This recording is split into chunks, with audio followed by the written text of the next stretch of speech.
Hi there, I'm Noel Kelly, co-founder of Agri-Comfort International. For the longest time, I was a full-time dairy farmer myself, still got a little farm here in the west of Ireland, but through a twist of fate, I got involved in international agribusiness. I've been around the world, I've seen some amazing dairy farms, but I've also met some great people who've provided solutions to those dairy farms. These interviews are with those people, and I hope you find some piece of information that may be of help to you.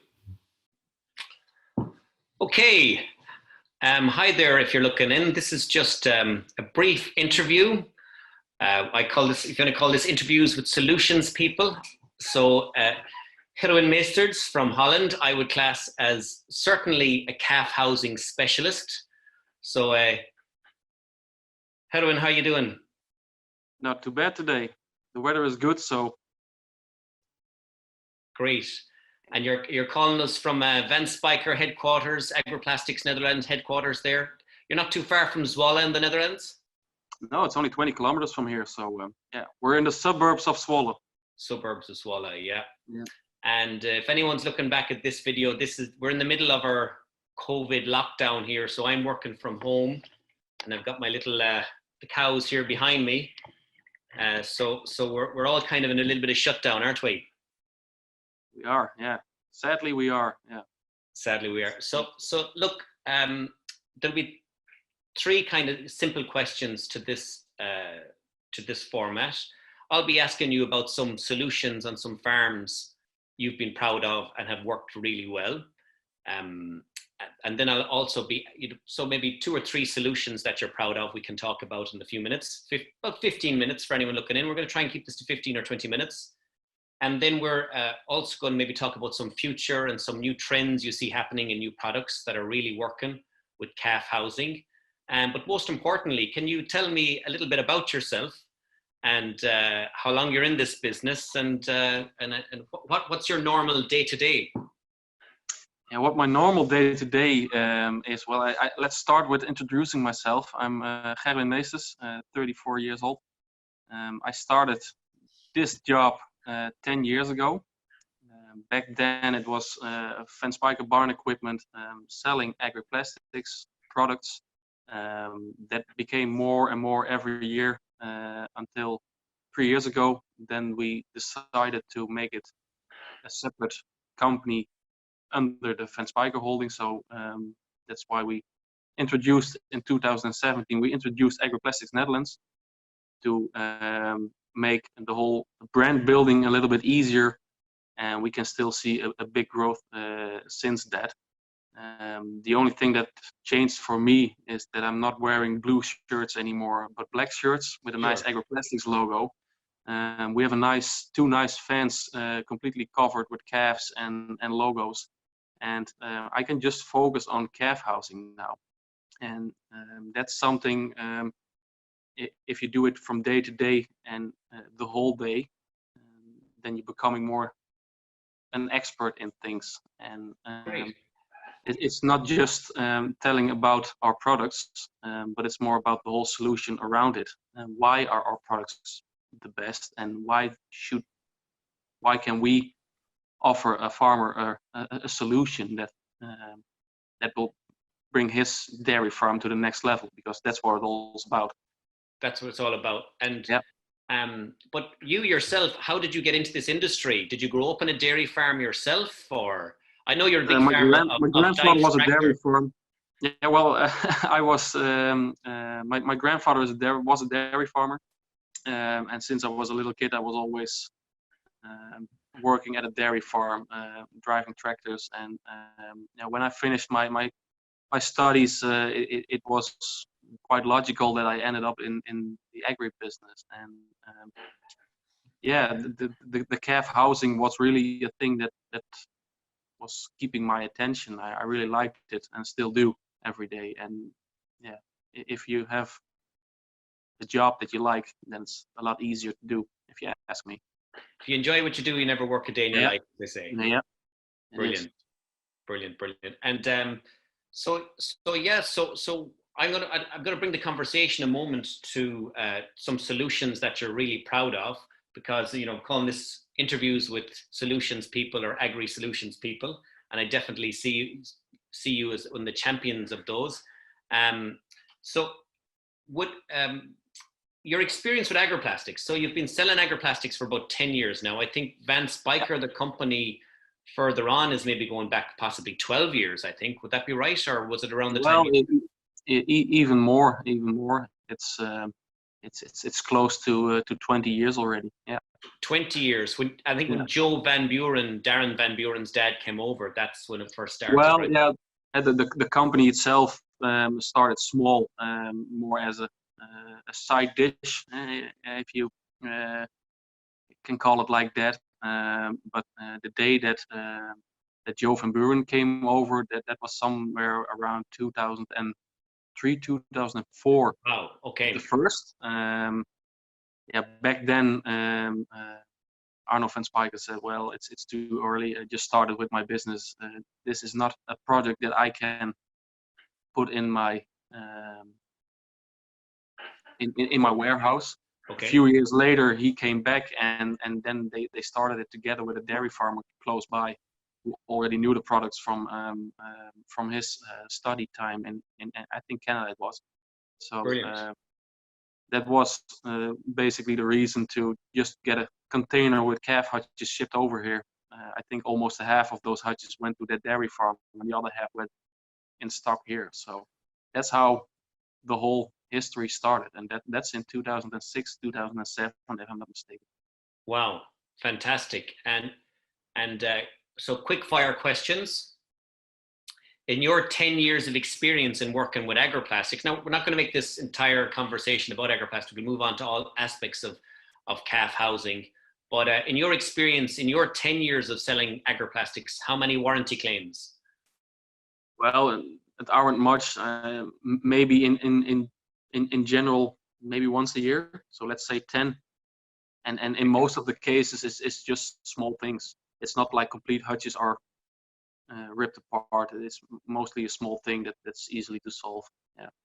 And have you ever had many hutches returned or products returned? Has that happened to you? Oh yeah, that happens all the time. And the reason that it happens all the time is that we always give farmers the solution to try something out.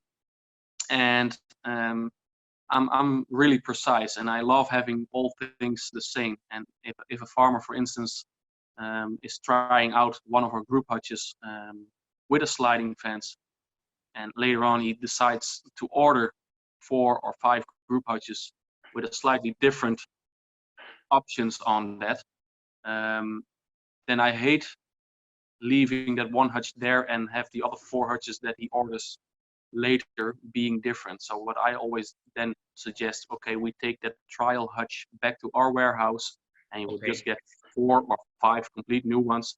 So when I come at your farm a few months later, or 1 year or 5 years later, those 5 hutches all looks the same. And not I hate it when I come to a farm and say, well, that was the trial hutch that was here earlier. It's slightly different than the other 4. That doesn't look nice. They all have to be the same. So you take pride in every little project. It's almost like that's your own little stamp. Well, my third question, and I think it'll lead into the solutions. I mean, for people that aren't, and I know Agri-Plastics are very strong in their outdoor calf housing and their indoor range, but like a lot of people, and I get pushback on this all the time too. I mean, hutches are hutches. I mean, what's the difference? What's the key difference with Agri-Plastics? And if you could lead that into maybe a farm where there was a farm that had other hutches and then changed over to yours. Well, a very big difference for sure is the quality. Okay. If you throw our hutch from a 10-story building, it's scratched a little, but don't do that too often. But that just to make a comparison, but it's very durable, and that's one of the reasons that we hardly have any warranty claims too, because even with a big storm, we had it last year. It was a very good customer of us in the Netherlands. We had a small tornado, and which is quite unique for Dutch standards. But he has, I think, 15 single hutches in use and 4 group hutches back then. Only one single hutch was destroyed, and 1 group hutch. But even that group hutch he bought a new group hutch, and when we brought that new group hutch to his farm, his dad already fixed the old one with some metal plates again. So that one hutch that was completely ripped open is still in use there. It's really, yeah, it's incredible. Yeah, and I saw the damage on that farm, and yeah,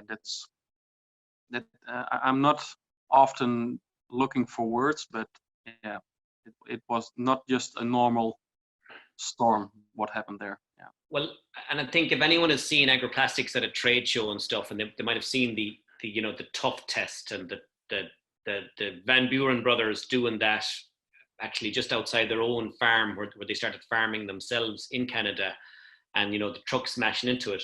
So I think the tough is proven, but like in terms of solution for, I know, helping with ventilation or hygiene protocols or temperature, can you think of a farm that you had problems and you helped solve the problems, you gave them a solution? Yeah, of course, there are a lot of farms who still use products that aren't suitable for using outdoors. If you can imagine, if you have a calf pen or a hutch that has a roof that lets sunlight go through very easily, okay, they will be so hot in summer, you can't even imagine. And that's always when farmers visit an outdoor show. Outdoor shows are for us the best, not only because you have all the space you want, but the sun is there too. And what we do in very hot summer shows, we just put a thermometer on top of the hutch and one inside. And it happens more than once that we have a temperature difference of more than 15 degrees. Wow. Just creating shade for the calves inside that hutch. And that in combination with the ventilation that we have standard on all the hutches, that makes a big difference. And for instance, a group hutch, just throw the doors open in the summer, let the wind go through. Calves like it. Yeah. Brilliant. Okay, here's a question I'm going to throw at you now. If you had your own farm, ideal farm, well, I just to go off calf housing topic a little, would you go milk and robot or standard in your own dairy? I would say standard. Yeah. Yeah, you wouldn't go milking robot. But it depends a little. It depends a little bit on how big the farm is. Okay. Because I'm like an all-round guy. I love working with animals, but I also like to be on a tractor. And if you have a small farm and you have to do all the work yourself, then it's pretty nice to have a milk robot, because then you can continue with your field work too when you're busy. Yeah. But if you have a very big dairy farm with, let's say, 300 cows, you can't do it by yourself anyhow. So you need somebody to help you out for sure. Okay. So I think, would I be right in saying the average Dutch farm size is 150 cows now? Is it, or what is the Dutch farm? I don't know by head, but it will be somewhere between 100 and 150. Yeah. Okay, so let's say you've got your 2 milk robots and you got lots of time on the tractor and have fun. How would you do your calf housing? Blank slate, pick and choose whatever you want, pick whatever product you want. How would you do it? Group hutches for sure for the older animals. Okay. And well, 3 years ago I would say single hutches, but now I'm more since a year or 2.5 ago we introduced the flex hutch. That's a system that really is easy to use too. And so the flex hutch. Yeah, the flex hutch. Yeah. Okay. Yeah. So that's this guy. That one exactly. Yeah. Okay. Fantastic. So you and then so flex hutch, and would you at the start of the calf, first few days for the calf, would you a starter pen? Yeah, a starter pen for sure. Yeah. Because it's not only a way to house the calf the first 3 or 4 days, but it has very heavy duty wheels too, so it's very easy to drive your calf from the barn to the flex hutch or to the single hutch. So that's yeah. And feeding them, would you somehow try and put in a robotic feeder there? Would you bucket feed? How would you do it? I would say a MilkBar. MilkBar. Yeah, I to saw our friends in MilkBar. We all yeah, love MilkBar. Well, MilkBar is a system that you don't have to sell. And the reason I'm telling that, it sells itself, and that's exactly what we do with the group hutches. There are so many farmers say, well, I want 4 buckets with the group hutch. And I said, why 4 buckets? We have a drinking bowl on the hutch. No, it's for milk. Yeah, and then the discussion always starts, well, why don't try a MilkBar? Well, yeah, we always did it like this. And then I always say, well, if the input isn't changed, the output will not change either. So luckily, a lot of farmers are open to try things. So if I offer them, well, you bought a group hutch with me, you don't want to buy the MilkBar, but are you open for trying it out? Most of them say, well, we are. And to be honest, they never come back, those MilkBars. They always stay there. So that's a system that works perfect. So you're talking about this group hutch. Here's your own Dutch catalog, with possibly your own sliding fence, and then and then you're talking one of the MilkBar units. We always use a MilkBar 6 unit. MilkBar 6, even though you might only have 4 calves in there or 5 calves. Yeah, I always say 4 calves can drink out of 6 teats, but the other way around is a little bit difficult. So yeah, you can always blank the teats. Yeah, no, we're a big fan of MilkBar too. So look, last question I want to put at you is, in terms of the future of calf housing and solutions around calf housing, is there anything unique or new you've seen that kind of excites you, or you can see a lot of potential in?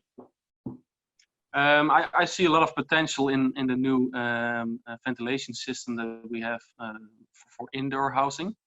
Don't get me wrong, I'm really an outdoor housing fan.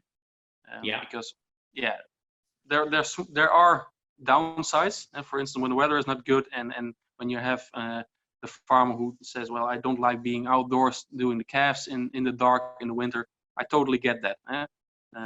But for the calves, outdoor is the best. But if a farmer says, well, we don't have the place to put them outdoors here, we don't have the people to do that, we want to do indoors, well, since a year and a half, we have a good solution for that too. And like I said, I am a real outdoor calf housing fan, but this system is something unique too. And we see a lot of farmers who invested in that system recently, who say, well, this is a big difference. And I always say, well, just wait 12 months so you had all the seasons and all kinds of weather, and then tell me if you're still thinking about that. But it is a very good thing that they already call in to say, well, it's a big difference now already.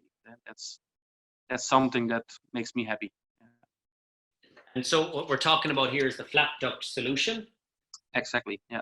Which is a solution from Wisconsin, really smart guy, a patented system, Dr. Ryan Lederman. And I mean, we've been involved with Ryan in calf conferences in Germany and Italy and Russia. And he starts many of these conferences with, outdoors, the best limitless volumes of fresh air for calves. But once you go indoor, you got to make the air exchanges. And I think the old logic was 4 exchanges an hour, but he talks about 6, 8, 10, right? Yeah, even more, 12. Even 12. Yeah. Like he said, there was never a calf. There's never a calf died from too much fresh air. So yeah, no. I think that's the greatest slogan of all. And it doesn't matter if it's just for the Flapduct. It's exactly the same for calf hutches too. And that's kind of funny, because if we tell farmers that we're going to exchange the barn air 12 times an hour, they say, wow, it's way too much. But if I then explain them, well, we put a smoke bomb inside a calf hutch, and we wait 5 minutes to clear it out. Is that fast or not fast enough? And I say, well, 5 minutes, that's okay. Well, that is 12 times per hour air exchange. So we're doing exactly the same. But it's always just visualizing it a little bit back to an hutch. And if I tell a farmer, well, what amount of air exchanges are you thinking in a barn? And they say like 4. And then I say, well, if we put a smoke bomb inside that calf hutch, do you think it's good if we have to wait like 15 minutes before it clears out? No, that's way too long. Well, that's exactly with ventilation inside the barn. That's way too long, 15 minutes. Brilliant, brilliant. And yeah, I mean, and that all comes down to fresh air and fresh air quality and air exchange and it's the cheapest feed that we can give them, fresh air. Fresh air. Yeah. And even as heavy as the population is getting there in the Netherlands, you still have a little bit of fresh air left? Yeah, I think we do. The air is getting fresher every week by now, so yeah. Yeah. Not much traffic anymore on the roads. Yeah. And to go off and just to finish up now, and just to bring the discussion back as well, thinking about farmers and that, like in general, the farmers you deal with in the Netherlands, are they optimistic about the future? Are they positive, or? It depends a little bit. It's always if the milk price stays stable, they don't drop too much, then I think there are a lot of farmers in the Netherlands who say, yeah, well, we don't see a future here. But Okay. there are a lot of farmers. I think it's all over the world exactly the same. It is. Yeah. If I go to Germany, it's the same too. There are farmers who say, well, this is not going to work here anymore. But there are also farmers who say, well, just go for it and we will make it work. And yeah, there's one thing, people have to eat. People have to eat, yeah. That will never change. And we see a big movement coming over here in the Netherlands and in Germany too, that people start realizing more and more who's producing that food. And sometimes by just protesting and stuff, but I think in general, seeing the circumstances what we have now with the virus too, people start appreciating more simple things. Simple things as having the simple things as having food available. Yes. And everybody always thought, well, that's something. Food is always available. And then a few weeks ago in the Netherlands, we saw that some grocery stores ran out of bread. And wow. Just simple things that you always have around that you never think about. And that is something that people who haven't realized that in a long time are realizing a little bit more and more now.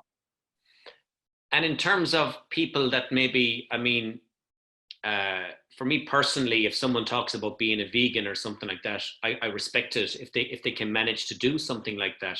It's a huge challenge, but we get a little bit of pushback in the dairy industry, or being dairy solutions people or farmers.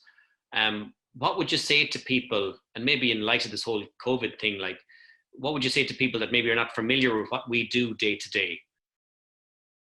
What we do today, what we do with our products is basically the same as what the government is doing now too, social distancing. Okay. If we throw all the young animals together in one big pen, we're getting the same effects as, for instance, throwing all young babies in one neighborhood all together in one bed. If we tell people who have no relationship with agribusiness, that we separate calves from each other at least the first weeks, as long as they as needed. But if we, and they most of them say, well, that's a pity for those animals. But if we explain it the other way around and say, well, if you gave birth to a baby today, would you throw him or her together with the young baby from your next door neighbor together in one bed? Nobody will do that. Yes, someone that's after finishing a game of soccer or something, they're all muddy and sweaty, and throw them in the one bed together, you know? Yeah, I mean, and that's exactly what we do. And as soon as it is good for the calves, we put them together. For instance, in the Netherlands or in Europe in general, we need to put them together at maximum 8 weeks. Sure. After that 8 weeks, they always have to be in group housing. Most of our customers already do it after 3 or 4 weeks. They don't wait until that 8 weeks. So, and one of the original names for the group hutch was, the transition system So it was about transitioning calves from maybe being on their own or just even two calves together to a bigger group of 4 or 5, and then they go on to a bigger herd. And it's less stress and less use of antibiotics, or you're transitioning them on. Yeah, correctly. Yeah. Totally. And we always say, and that's always that's something that's very important for us too. That we always say, put the calves together in one group and leave them together in that group. If you're going to change calves over and over again, we sometimes get the question, yeah, your group hutch is suitable for, let's say, 4 calves up to 3 months. Don't you have a bigger one? No, we don't have a bigger one. And then they, well, I want a bigger one. And then the first question I always ask, how big is your dairy farm, if I may ask? And they say, well, 200 cows. Okay, 200 cows. That means in general, you have 4 calves every week. Yeah, roughly 4 calves every week. If Mother Nature does it equally, you have 4 heifer calves and 4 bull calves. If you want to raise those heifer calves together, who are born in 1 week, that means that you only have 2 calves per week for your group hutch. So a group hutch of 4 is more than big enough. And we see that too, that farmers who really do that, keep the groups stable, don't change them. We have customers with over 1,000 cows who use our 4 calf group hutch too. Just put 4 calves together, and if you don't have enough in one group hutch for 1 week, take the second one. But at least you can just leave all the calves together in that same group for the whole. Brilliant. And you'll see those calves later on in life always pairing together, and it's like their buddy stays with them for life, you know? They're buddies, and some farmers really say, well, this calf was always together with that calf when it was young, and now as cows, they're still together. Amazing. You don't hear that story all the time, but some farmers just pay attention to it and say, well, and they were with 4 together, but these 2 are always looking for each other. Maybe it's a coincidence, I don't know, but yeah. And I mean, you know, people that are not from the industry understand it. You know, you can see some bad or silly videos out there, and I always talk about, well, if you looked at car crashes all the time, you'd never get into a car. People don't see the positive and see how much thought, and especially in the Netherlands, and I had the pleasure of doing my farm placement in the Netherlands as a student. And the family farms and the care and the attention they put into calves is quite special, you know? Yeah, it is. Yeah. Okay, well, look, it's been a pleasure. Before the call, we did have a look back on all the pictures we have together going right back to 2012. But, you know, we're not going to worry people with seeing those pictures, you know. They don't need to see how. Don't want to see that. Do you think? Yeah, a few pictures of us having beers together over the years, the various shows, and me getting a lot grayer and you getting a lot thinner, you know. So I don't know how that. I got married. Mr. Meesters, thank you so much for your time. It's been a pleasure. And if someone wants to reach out to you or ping you an email after seeing this, would you mind if someone saw this and sends you an email? No, of course not. What's the best ways to reach you? Call or email. They can both do it. WhatsApp. We're very digital here, so yeah. Well, give us your email address. What's the best email address to get you on? The best email address is info@agri-plastics.nl. Info@agri-plastics.nl for Netherlands. Perfect. Thank you so much, sir. Take care. Take care. Bye-bye. Thank you.